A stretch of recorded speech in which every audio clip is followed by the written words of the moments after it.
समझने के लिए हम तर्क का सदुपयोग करते हैं। जब समझने के लिए हम तर्क का सदुपयोग करते हैं तो वो तर्क जो है वो तर्क संगत होता है।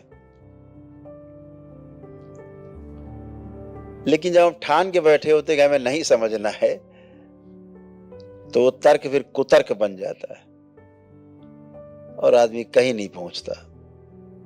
वो तो ठाने कि हमें तो विरोध ही करना है, तो वो स्वयं का विरोध करता है। विरोध स्वयं का ही होता है, विश्वास स्वयं पर ही होता है। हमेशा ध्यान रखिए, हम किसी का दूसरे का विरोध कर रहे होते हैं अर्थात हम अपना विरोध कर रहे होते हैं।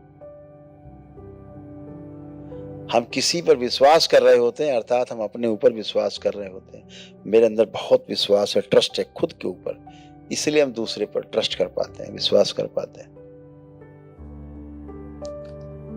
तो अपने विश्वास को खूब बढ़ाना है, स्वयं पर विश्वास मजबूत करना है। तो स्वयं पर विश्वास होगा कैसे? जब समाधान आपको दिख जाएगा, किसी प्रश्न का उत्तर दिख जाएगा, किसी समस्या का समाधान दिख जाएगा, तो आपका विश्वास अपने आप बढ़ जाएगा। कोई समस्या आपके सामने आई, आपको उसका समाधान दिख गया, तो अपने वो ट्रस्ट आ जाएगा, अरे ठीक है कर लेंगे। तो हमेशा समाधान की तरफ जाना है, समाधान ढूंढना है। केवल प्रश्न के ही जंगल में नहीं उलझना है, हमें समाधान की ओर जाना है, समाधान पे ध्यान देना है। और जैसे हमें समाधान होता है, हमारे को समाधान मिलता है, फिर हम परिवार की ओर ध्यान दे पाते हैं। सबसे पहला जो हमारा विश्वास जब जमता है अपने ऊपर, तो हमारा सबसे पहला ध्यान अपने परिवार पर जाता है। परिवार पर जैसे ही ध्यान जाता है तो परिवार को समृद्ध करने का भाव सबसे पहले आता है। कैसे हमारा परिवार समृद्ध हो, समृद्धशाली बने, ताकि रोजी रोटी की कोई कमी ना हो, घर द्वार की कमी ना हो, वस्त्र आभूषण आदि की, भोजन आदि की कोई कमी ना हो। कोई कमी नहीं है यानी कोई अभाव नहीं है। अभाव का भी जब अभाव हो जाए तो समझ लो समृद्धि आ गई है।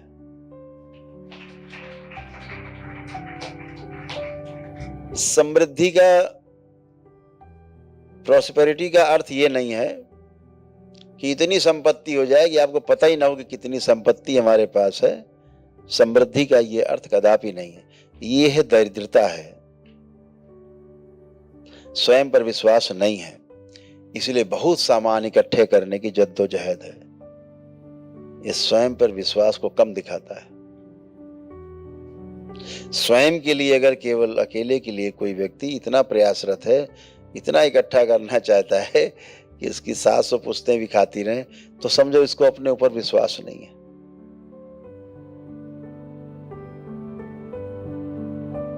तो जैसे ही अपने ऊपर विश्वास आता है, परिवार को अपने हम समृद्ध बनाना चाहते हैं।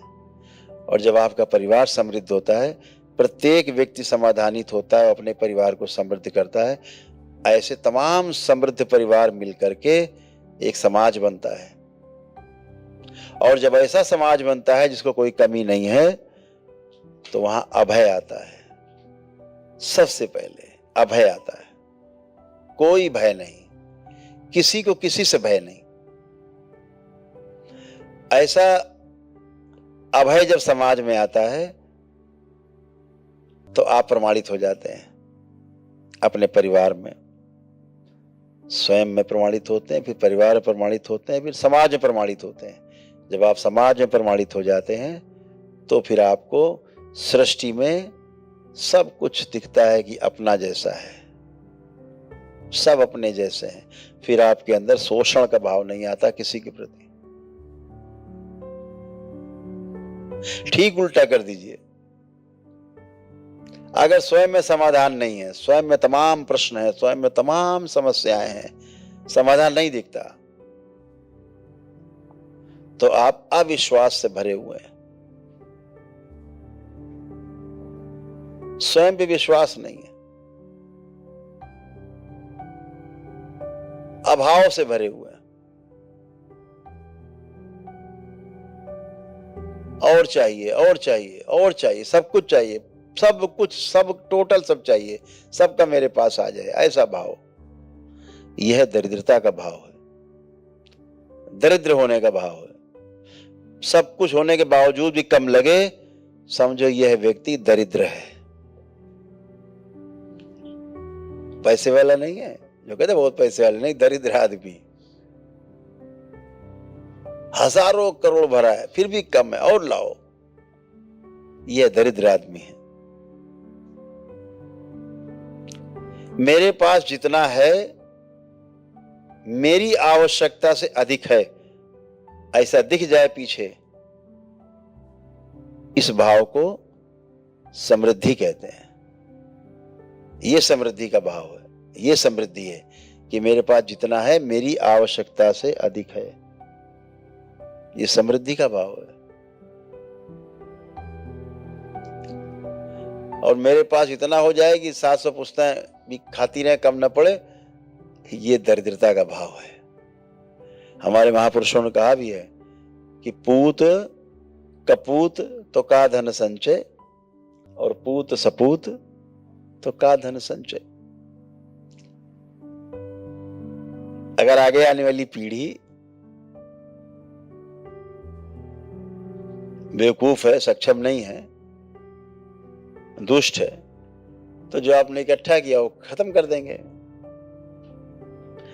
और अगर सपूत है, अगली पीढ़ी मजबूत है, बुद्धिमान है, समझदार है, तो जैसे आपने अर्जित किया वैसे वो अर्जित करेंगे।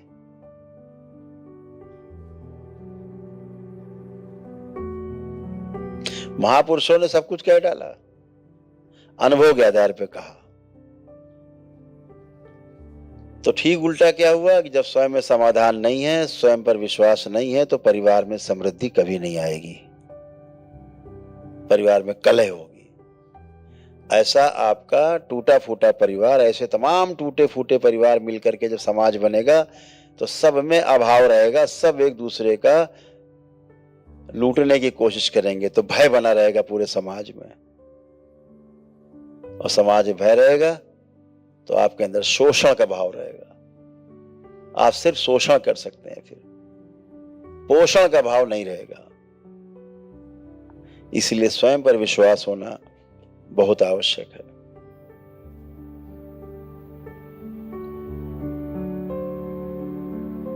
शिव को समझना है तो स्वयं पर विश्वास आना पड़ेगा, लाना भी पड़ सकता है।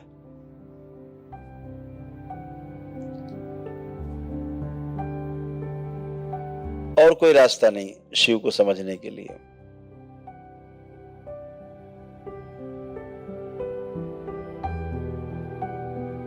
और जिस दिन शिव समझ में आ गया,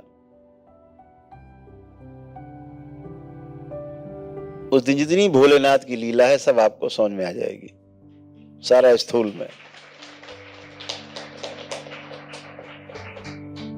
सूक्ष्म से स्थूल में ही सब है। इस पृथ्वी पर भोलेनाथ जैसे दिखाते हैं, चित्रों में देखते हैं, आप कथाओं में देखते हैं, अपने परिवार के साथ हो सकता है आपके बीच में उपस्थित हो, कहीं मिल जाए आपको। स्थूल में रह रहे हैं भोलेनाथ, तो स्थूल में रहते हैं। लेकिन शिव को समझने के लिए स्वयं पर विश्वास पैदा करना होगा।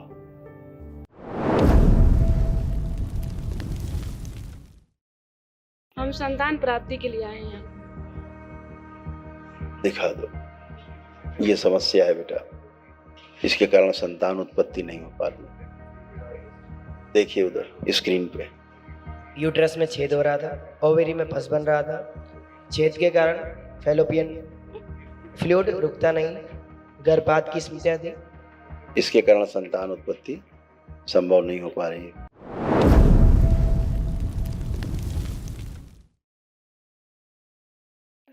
गुरुदेव। खुश रहो बेटा। अपने लिए, अच्छा बेटा, अपने कष्टों के बारे में। संतान के लिए आए अच्छा हैं। बेटा, ठीक है। प्रणाम गुरुदेव। खुश हो बेटा, प्रसन्न रहो। हम नेपाल से आए हैं। अरे नेपाल जिंदाबाद बेटा, खूब खुश रहिए। हम संतान प्राप्ति के लिए आए हैं यहाँ पे। दिखा दो, ये समस्या है बेटा, इसके कारण संतान उत्पत्ति नहीं हो पा रही। देखिए उधर स्क्रीन पे यूट्रस में छेद हो रहा था, ओवेरी में पस बन रहा था। छेद के कारण फैलोपियन फ्लूइड रुकता नहीं, गर्भपात की स्मृतियां थी, मासिक अनियमित रहता था। ऐसे है बेटा, इसके कारण संतान उत्पत्ति संभव नहीं हो पा रही है। जो आपके प्रजनन अंग है वो खराब है काफी। ऐसे ही पतिदेव में तमाम स्मृतियां हैं, खराब स्मृतियां पतिदेव में भी है। हाँ। तो आपको वैदिक प्रक्रिया में जाना चाहिए, थोड़ा कर सके तो कर, अच्छा रहेगा। क्योंकि जब तक स्मृतियां रहेंगी तब तक तो बेटा कुछ होता नहीं है ना। पितृ मुक्ति बहुत आवश्यक है, ठीक है। और संतान योग आपको है, ठीक है, चिंता मत करो। आपके जो पतिदेव में ये इस तरह की समस्या देख लीजिए, उनके टेस्टिस में स्वेलिंग है और जो स्पर्म है उनके ठीक से मैच्योर नहीं होते। अंडकोश में सूजन है, स्पर्म डेड हो जाते थे फर्टिलाइजेशन के दौरान। ये वाले ठीक है।